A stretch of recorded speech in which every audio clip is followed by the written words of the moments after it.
Hi everyone, welcome to Itsy Bitsy's live read from Masters Rise, Book 1 of Phoenix series by Elle Anne Marie. Prologue, 1 month earlier. I watch Raid ride up wondering what the hell this is all about. I'm already aggravated to be at the liquor store that I never intended to have to deal with personally. Now the fucker that should have had this job shows up. 9 fucking months and more headaches than I want to remember. Not to mention the one that's growing right now. Brings me right here where my past slams me head on. He shuts the bike off and gives me a nod. A little out of your way, Raid? What the fuck is he doing here? I moved more than 100 miles away per the Bible amendment I used to walk after I challenged for presidency. Court, it's been a while. We've got some problems. The look in his flat gray eyes is a warning. His only tell, the rest of his face is blank. My shoulders tense at the warning. I dealt with my part of that. We. My problems are now dealing with fucking businesses. Businesses I never wanted. Just before the shit show started, I had the bright idea to buy out my uncle for a future that apparently only I was interested in. What a colossal mistake. Then all hell broke loose, and for the first time in my life, I didn't have brothers at my back. I don't need to throw down with the club. Resigning myself to at least listen, I draw in a deep breath and mentally close my eyes. I'd never give him the chance to get the drop on me. It's a move we both learned, so he knows. His blank face changes to relief. He was worried.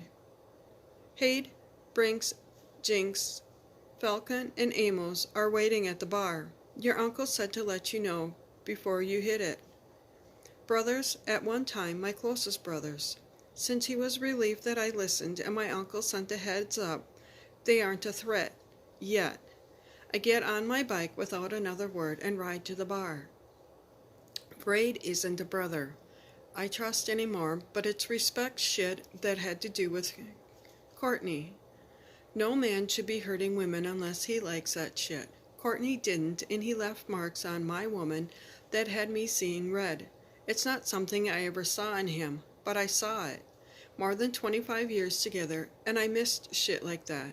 He's lucky I never saw him pull that shit with my wife Jules. I never looked back to find out what else I missed. The shit show my life turned into was enough to deal with. Turning into the bar, I recognize the bikes, and it throws me back. My brothers. When I turn the key, I'm shaking my head to clear that thought. They aren't mine anymore. I beat the fuck out of Deacon in a seat challenge for president and yielded once I knew he couldn't get back up. I'm pretty sure I broke his legs to match the ribs I knew Raid broke. I'm not sure why he'd do it, but he fought Deacon a few days before I did. I was already done and couldn't care less what the hell all the fighting was about. Deacon's plan to run women with Allison and Courtney's help, on top of getting shot, was enough for me to see I didn't know shit about my brothers or women. I realize Raid is waiting for me to stand. Why didn't you challenge me? I have to ask. It's one of those questions that I can't seem to let go of. With his eyes on his brother's bikes, I figure he isn't going to answer. When I stand, his hand is on my arm. Looking down reminds me of all the times he's done that. Steady, calm, give it a second. All those moments fly through my head. I still and wait. His eyes are intense. Respect, determination, and pain are all right there. I fucked up. I should have told you what was going down. Because I didn't. You didn't believe in anything anymore. You took a bullet alone, dealt with the bitch alone, leveled Deacon just out of the hospital, alone, and walked alone. I knew what you felt for her. You were fucking happy, brother. For the first time since Jules and your dad died, you were happy. I should have told you. I let you down. There was no way I'd take the club in the middle of all that chaos and let them down too.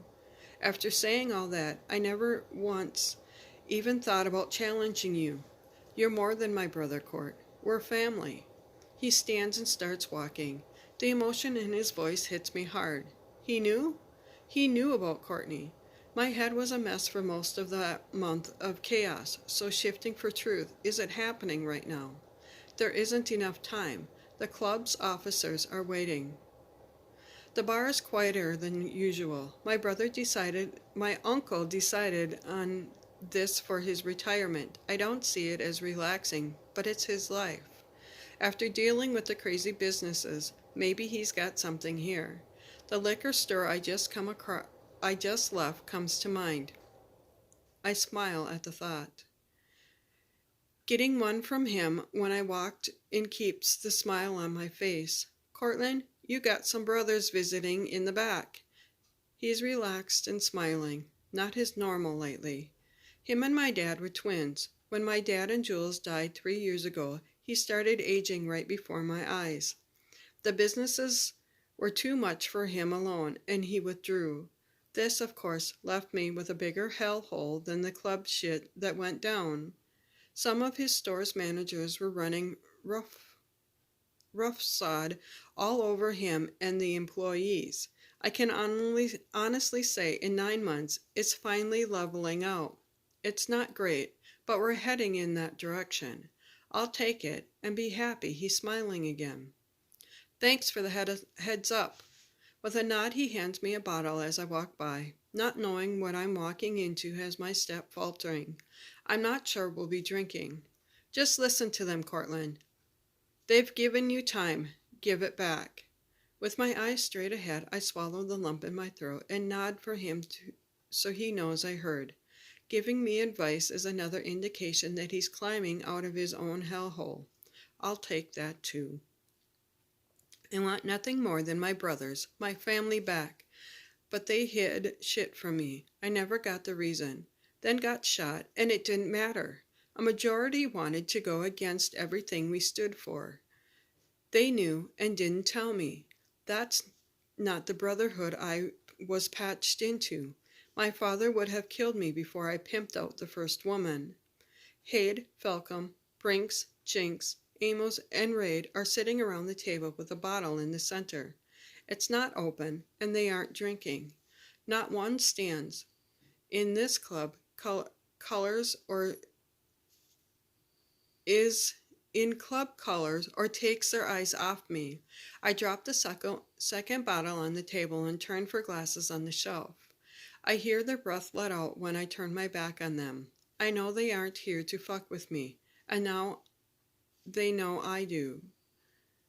Rex said you gave me time. I sit at the head of the table, slid glasses down like a card shank and look directly at Raid. Explain. Falcom laughs. Good to see you, brother. Everyone says something but Raid. He watches me, takes it all in, and relax. Then he does. When it quiets, he talks. I already told you my part in fucking with your life. Hade can tell you about Deacon's threat to the trucks. He heard the plan.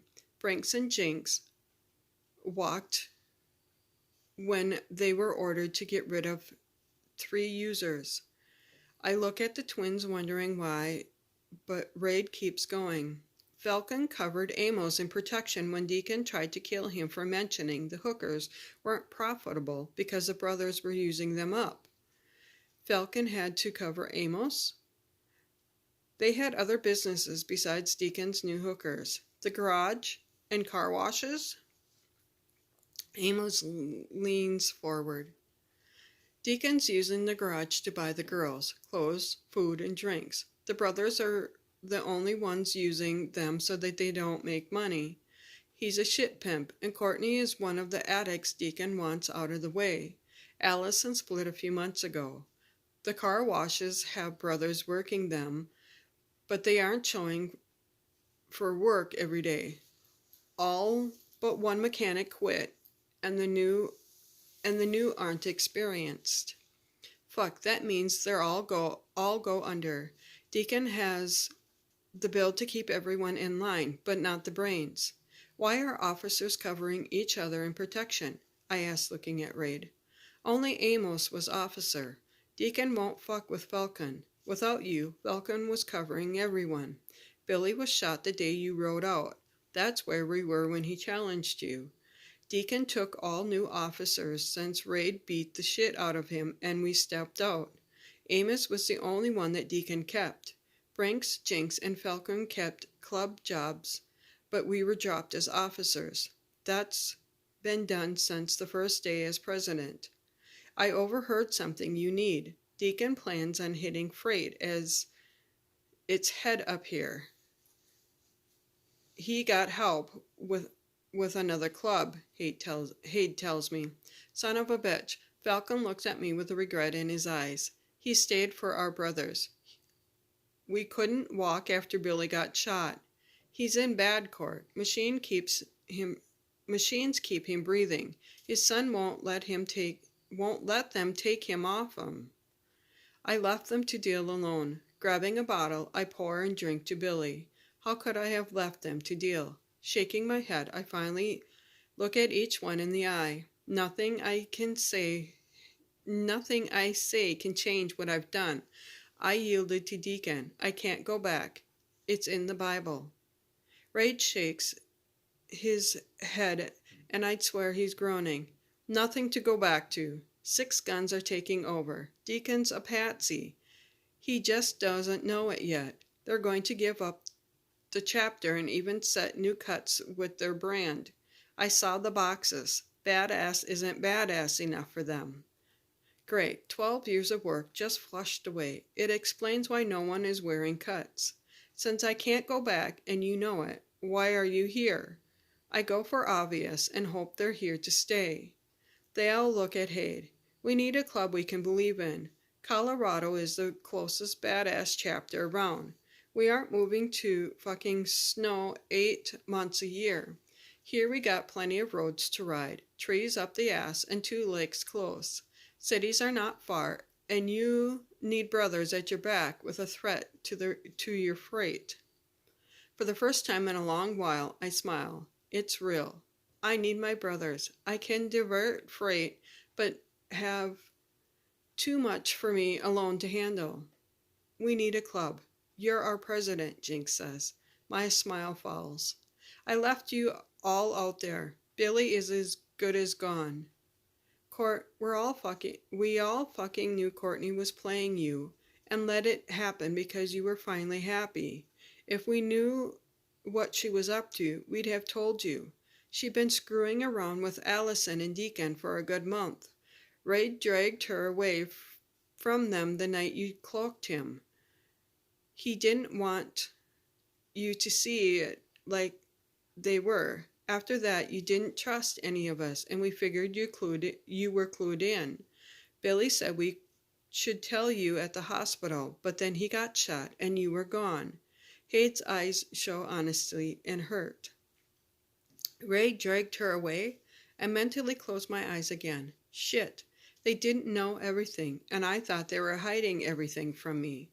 Jesus, Raid, the marks on her arm. She said you wanted a piece of her, and she was fighting you off for months. I watch his head shake out a no. Son of a bitch. I know I owe them for what I've done, but a club here? I've shown I'm not a good leader. When it got tough, Hade cuts me off again. We've shown we're not good brothers. When it got tough. Makes us even. Now we're drinking and coming up with a name. We got brothers sweating out your answer in Santa Fe and Taos. They're just waiting for a new name and a club to belong to. Brothers don't ever quit. That feels good. One condition. Don't hold back on me. I let you down and feel that deep. I need everything so that never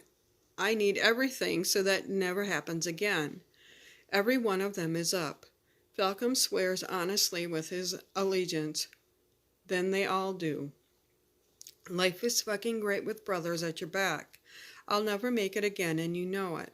I know what losing everything feels like. Jules, my dad, then my brothers, now Billy. Never a fucking again. Chapter 1. Court. Hearing the security alert has me jogging through the house. What the hell did I need such a big house? It was the lake that got me. The orb style works for me, but I need to finish these empty rooms.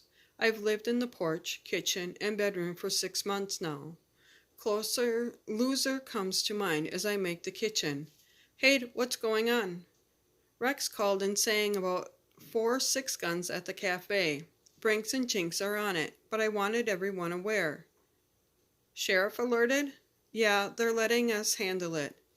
Lieutenant of Detectives Trask McCabe is on.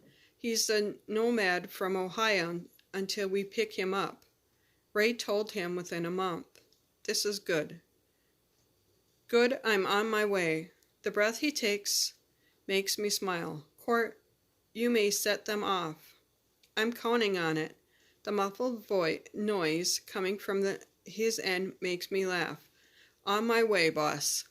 Stuffing the phone in my shirt pocket, I start my bike, still smiling. Thank you for listening to this portion.